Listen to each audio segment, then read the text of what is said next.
Deuxièmement, le dialogue avec 3 cycles de discours. Premier cycle de discours, chapitres 3 à 14.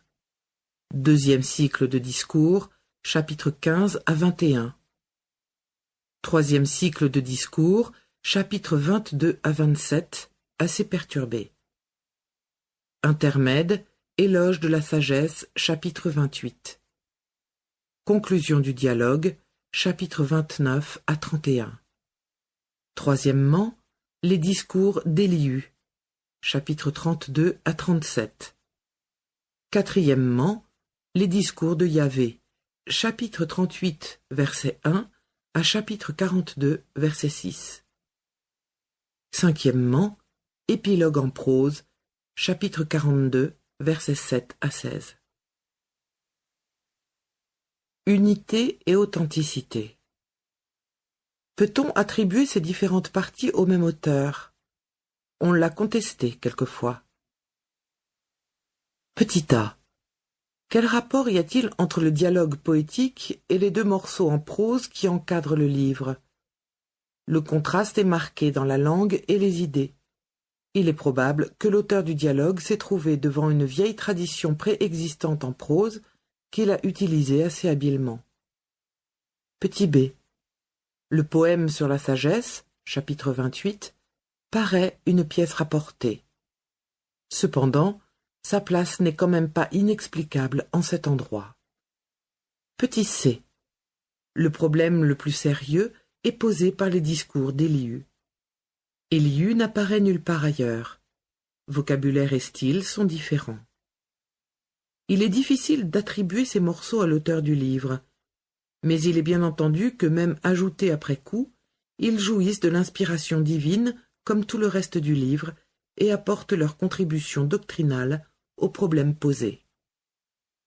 Petit d.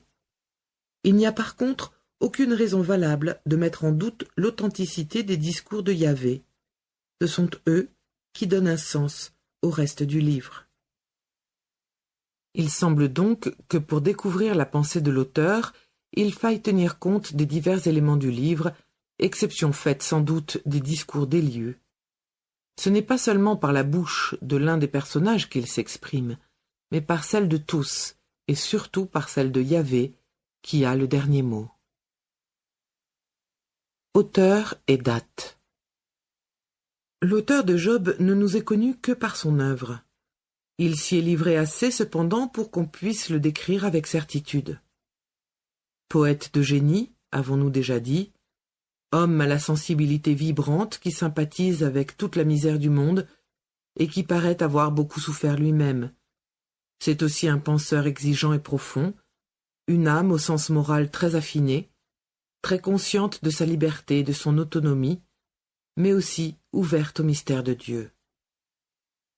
C'est certainement un Israélite, mais il a dû beaucoup voyager, en particulier en Égypte.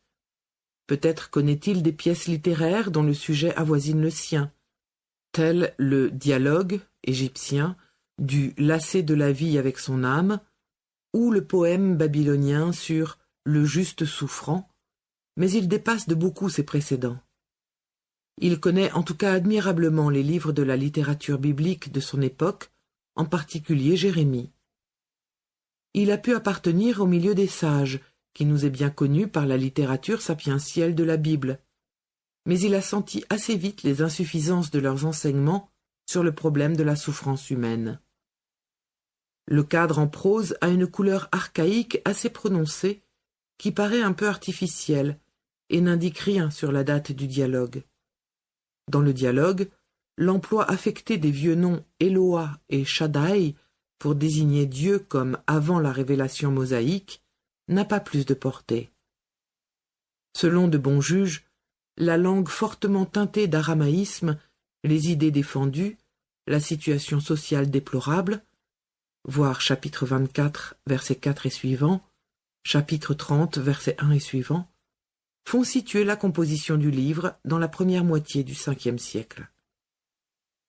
Le problème de la rétribution avant Job. « Pourquoi est-ce que je souffre ?» dit Job. « Ne suis-je pas innocent ?» Pour comprendre l'angoisse de cette question, Pour continuer à écouter ce livre audio gratuitement, cliquez sur le lien dans la description et vous pourrez l'écouter en entier sans frais grâce à l'essai de 30 jours d'Audible.